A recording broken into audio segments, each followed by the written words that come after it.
আরে ভাই, এমন খবর সামনে এলো যেটা শুনলে আপনিও হবেন অবাক।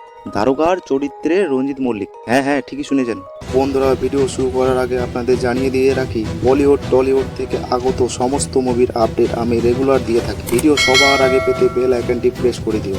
যার ছবি দেখে আমরা বড় হয়েছি, যার অভিনয় দেখে আমরা এতকাল হেসেছি, দুঃখ পেয়েছি, এখন ভাবতাম মানুষটার তো বয়স হলো, আর বোধহয় সেভাবে আর মানুষটাকে সিনেমায় দেখা যাবে না। কিন্তু দেখো, আমাদের চিন্তা ভাবনাকে ভুল প্রমাণ করে দিল মানুষটা। তবে কি পারবেন চোরের উপর বাটপারি করতে?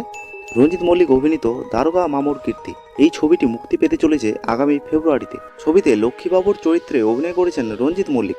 সিনেমার গল্পটা হতে চলেছে খুবই ইন্টারেস্টিং। ছবিতে চোরদের চোর হয়ে ওঠার এক গল্প খুবই ভালোভাবে দেখানো হবে, এবং ছবিতে চোরের দাফাদারের চরিত্রে অভিনয় করতে দেখা যাবে খরাজ মুখোপাধ্যায়কে। অন্যান্য চরিত্রে অভিনয় করেছেন লাবণী সরকার, মৌমিতা চক্রবর্তী।